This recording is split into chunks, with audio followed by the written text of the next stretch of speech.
அனைவருக்கும் அன்பான வணக்கம். நீங்கள் கேட்டுக்கொண்டிருப்பது கதையலை. வாசிப்பவர் ஹேமலதா ஜெகநாத். திரு கல்கி எழுதிய பார்த்திபன் கனவு, அத்தியாயம் 6. போர் முரசு.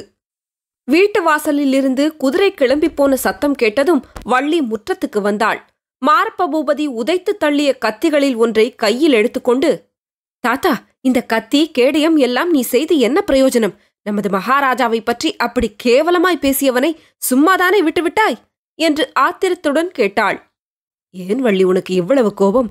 நீ சொன்னதைத்தானே நமது பழைய சேனாதிபதியும் சொன்னார், சண்டை வேண்டாம் என்று என்றான் கிழவன். சேச்சே, நான் சண்டை வேண்டாம் என்று சொன்னேனா? சண்டை எதற்காக என்று தெரியாமல் தானே கேட்டேன் என்று வள்ளி சொன்னபோது அவள் கண்களில் நீர் ததும்பிற்று. ஆமாம் வள்ளி, அதை நான் சொல்ல ஆரம்பித்த போதுதான் இந்த பாவி வந்து விட்டான். வாதாபி சக்கரவர்த்தி புலிகேசி தென் தேசத்தின் மீது படையெடுத்து வந்து பல அட்டூழியங்கள் செய்துவிட்டு திரும்பி போனதை சொன்னேன் அல்லவா? அதற்கு பழிக்கு பழி வாங்குவதற்காக நரசிம்ம சக்கரவர்த்தி வெகு காலம் ஆயத்தம் செய்து கொண்டிருந்தார். கடைசியில் 6 வருஷத்துக்கு முன்பு அவர் வாதாபியின் மேல் படையெடுத்துச் சென்றார்.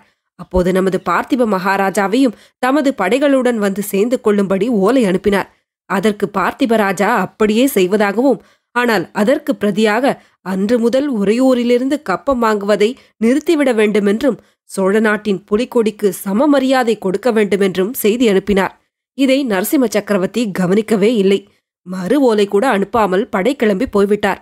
அன்று முதல் பார்த்திப மகாராஜாவும் காஞ்சிக்கு கப்பம் அனுப்புவதை நிறுத்திவிட்டார். அது காரணமாகத்தான் யுத்தம் வந்திருக்கிறது வள்ளி. இப்போது நீயே சொல்லு, பார்த்திப மகாராஜா முன்வைத்த காலை பின் வைத்து சக்கரவர்த்தியிடம் சரணாகதி அடைந்து விடலாமா? நமது சிராப்பள்ளி மலையில் போட்ட புலிக்கொடியை தாழ்த்தி பல்லவர்களின் எருது கொடியை மறுபடியும் பறக்க விடலாமா? அந்த அவமானத்தை சகித்துக் கொண்டாவது இந்த சோழ தேசத்து மக்கள் எதற்காக உயிரை வைத்துக் கொண்டிருக்க வேண்டும்? அந்த நியாயமெல்லாம் எனக்கு தெரியாது தாத்தா. நமது பார்த்திப மகாராஜா என்ன செய்கிறாரோ அதுதான் சரி. அவருக்கு விரோதமாய் பேசுகிறவர்கள் எல்லாரும் பொல்லாத பாவிகள். அவர்கள் நரகத்துக்குத்தான் போவார்கள். இந்த மாரப்ப பூபதியை நீ சும்மா விட்டு விட்டாயே என்று எனக்கு இருக்கிறது தாத்தா. நமது மகாராஜா எவ்வளவு நல்லவர் தெரியுமா? ஆமாம், நமது மகாராஜா ரொம்ப நல்லவர்தான். ஆகையினால்தான் இந்த குலங்கட்ட மாரப்பனுக்கு இவ்வளவு இடம் கொடுத்து தலையில் தூக்கி வைத்துக்கொண்டு கூத்தாடினார். என்ன சொல்லுகிறாய் தாத்தா? சரியாகத்தான் சொல்லுகிறேன். இந்த மாரப்ப பூபதி நமது மகாராஜாவின் சொந்த சகோதரன் அல்ல. பழைய மகாராஜா 50 வயதுக்கு மேல் சபலம் தட்டி யாரோ ஒரு மூதேவியை கல்யாணம் செய்து கொண்டார். ஊரில் யாருக்குமே அந்த கல்யாணம் பிடிக்கவில்லை. அந்த மூதேவியின் பிள்ளைதான் இந்த மாரப்பன்.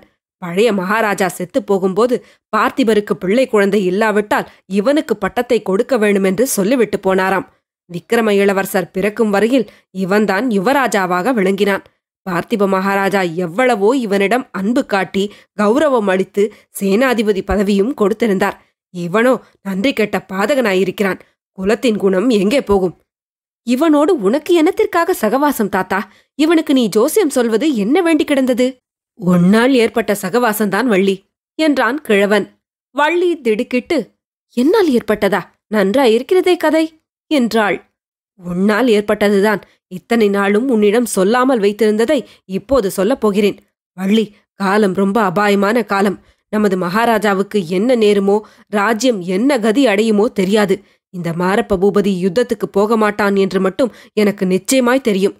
நீ இவன் விஷயத்தில் ரொம்ப எச்சரிக்கையா இருக்க வேண்டும். என்ன தாத்தா, ரொம்ப பயமுறுத்துகிறாய்? இந்த கரிமூஞ்சியிடம் எனக்கு என்ன பயம் என்று வள்ளி கேட்டாள். நான் சொல்கிறதை கொஞ்சம் கேளம்மா. ஒரு காலத்தில் இந்த மாரப்ப பூபதி தன்னை உனக்கு கட்டி கொடுக்க வேண்டுமென்று கேட்டுக்கொண்டிருந்தான். அவன் தலையிலே இடி விழ என்றாள் வள்ளி. அவன் தலையிலே இடி விழவில்லையே அம்மா, என் தலையிலே அல்லவா விழுந்தது.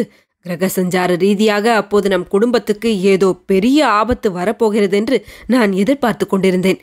இந்த மாரப்ப பூபதி தன் ஆட்களை அழைத்து கொண்டு வந்து உன்னை தூக்கி கொண்டு போவதாக இருந்தான். இதுவும் எனக்கு தெரிந்தது. நீயும் உன் தமையன்மார்களும் அப்போது வீட்டிலிருந்தால் இரத்த களரியாகும் என்று எண்ணித்தான் எல்லாரையும் அக்கறையில் உள்ள கல்யாணத்துக்கு போங்கள் என்று அனுப்பினேன். யமன் நடு ஆற்றில் சூறாவளி காற்றாக வந்தான். உன் அண்ணன்மார் எல்லாரும் செத்துப்போனார்கள்.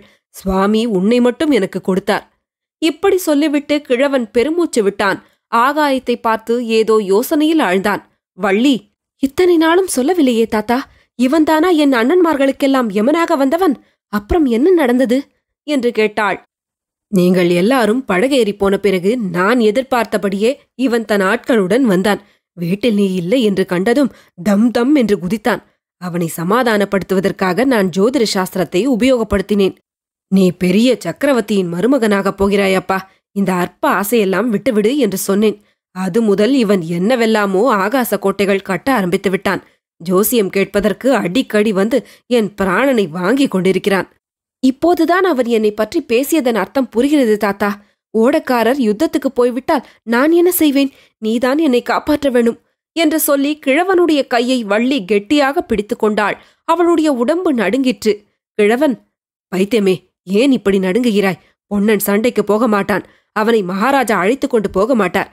என் குடும்பத்துக்கு நேர்ந்த பெரிய விபத்து மகாராஜாவுக்கு தெரியும். என் குலத்தை வளர்க்க நீ ஒருத்திதான் இருக்கிறாய் என்றும் தெரியும். ஆகையால்தான் பொன்னனை சண்டைக்கு வரவேண்டாம் என்றார். நிச்சயமாக அழைத்து போக மாட்டார் என்றான். அச்சமயம் வாசலில் முரசடிக்கும் ஓசை கேட்டது. பின்வருமாறு கூவும் குரலும் கேட்டது. வெற்றிவேல், வீரவேல், யுத்தம் வருகிறது, யுத்தம் வருகிறது. சோழ தேசத்தின் மானத்தை காக்க யுத்தம் வருகிறது. படையில் சேர்வதற்கு மீசை முளைத்த ஆண் பிள்ளைகள் எல்லாரும் வரலாம். நொண்டி, குருடு, சப்பாணி, ஒரு தாய்க்கு ஒரு பிள்ளை தவிர மற்றவர்களெல்லாம் வரலாம். உடம்பிலே சுத்தரத்தம் ஓடுகிறவர்கள் எல்லாரும் வரலாம். வெற்றிவேல், வீரவேல். இதைத் தொடர்ந்து முரசின் சத்தம் ஊர் அதிரும்படியாக எழுந்தது. இந்த போர் முழக்கத்தை கேட்ட வள்ளியும் கிழவனும் தெருப்பக்கம் சென்றார்கள். முரச யானையும் அதை சுற்றி சில வீரர்களும் போய்க் கொண்டிருந்தார்கள். முரசும் முரசு அடித்தவனும் அரை கூவியவனும் யானை மேல் இருந்தனர். இந்த ஊர்வலம் தெருக்கோடி போகும் வரையில் பாட்டனும் பேத்தியும் கண்கொட்டாமல் பார்த்து கொண்டு நின்றார்கள். ஊர்வலம் தெருக்கோடியில் திரும்பியதும் கிழவன் ஒரு பெருமூச்சு விட்டுவிட்டு சொன்னான். வள்ளி, உன்னை பொன்னனும் பகவானும் காப்பாற்றுவார்கள். இந்த யுத்தத்தில் சேர்ந்து வீர சொர்க்கம் அடைய என் குடும்பத்திலே வேறு யாரும் இல்லை. நான் தான் போகப் போகிறேன் என்றான். தெற்கு வானத்தில் திடீரென்று ஒரு நட்சத்திரம் நிலை பெயர்ந்தது. ஒரு வினாடி நேரம் அது பள்ளீரென்று ஒளி வீசி வானவெளியில் அதிவேகமாக பிரயாணம் செய்தது. அடுத்த வினாடி மாயமாய் மறைந்தது. இதை பார்த்த வள்ளிக்கு உடம்பு சிலிர்த்தது. அதே சமயத்தில் அதே காட்சியை பொன்னனும் பார்த்து உடல் சிலிர்த்தான். அப்போதுதான் அவன் உறையூர் ராஜவீதிகளின் வழியாக போய்க் கொண்டிருந்தான். பௌர்ணமிக்கு இன்னும் 4 தினங்கள்தான் இருந்தன. சுக்கிலபட்சத்து சந்திரன் வானவெளியில் ராஜஹம்சத்தைப் போல் சஞ்சரித்து வெள்ளி நிலவை பொழிந்து கொண்டிருந்தான். உறையூரின் மாட மாளிகைகளெல்லாம் அந்த வெண்ணிலவில் ஒளியும் மோகனமும் பெற்று சொப்பனலோகம் போல் காட்சியளித்தன. ஓடம் வண்டியிலேறும், வண்டி ஓடத்திலேறும் என்று சொல்வதுண்டல்லவா? இந்த காலத்தில் திருச்சிராப்பள்ளி பெரிய நகரமாகவும் உறையூர் சிற்றூராயும் இருக்கிறது. அந்த நாளிலோ உறையூர்தான் தலைநகரம், திருச்சிராப்பள்ளி சிற்றூர். 2 ஊர்களுக்கும் நடுவில் இடைவெளியில்லாமல் கடை வீதிகளும் பல வகை தொழில் செய்யும் மக்கள் வாழ்ந்த தெருக்களும் இருந்தன. சிராப்பள்ளி மலையிலிருந்து மகாராஜா இறங்கி வந்து சேர்வதற்கு முன்னால் பொன்னன் அரண்மனை வாசலை அடைந்துவிட விரும்பினான். மகாராஜா சுவாமி தரிசனம் செய்துவிட்டு மலை உச்சியிலிருந்து இறங்கி வரும்போது வழியில் நின்று இளவரசருக்கு என்னத்தை காட்டியிருப்பார் என்பது அவனுக்கு ஒருவாறு தெரிந்திருந்தது. அங்கேதான் சோழ வம்சத்தின் அவமான சின்னங்கள் இருந்தன. பார்த்திப மகாராஜாவின் தந்தை மகேந்திரவர்ம சக்கரவர்த்தியின் முன்னால் வாளையும் வில்லையும் வைத்து அடிபணிந்து விதவிதமான ரத்தினங்களையும் ஆபரணங்களையும் காணிக்கையாக ஏற்றுக்கொள்ளும்படி வேண்டிக் கொள்ளும் காட்சி அங்கே சித்தரிக்கப்பட்டிருந்தது. அதை நினைக்கும் போதே பொன்னனுக்கும் ரத்தம் கொதித்தது. சோழ நாடு இந்த அவமானத்தை எத்தனை நாளைக்கு சகித்துக் கொண்டிருப்பது? யுத்த களத்தில் பல்லவர்களின் ரத்தத்தை பெருக்கி அந்த அவமானத்தை துடைத்துக் கொள்ள வேண்டாமா என்று எத்தனையோ முறை பொன்னன் சிந்தித்ததுண்டு.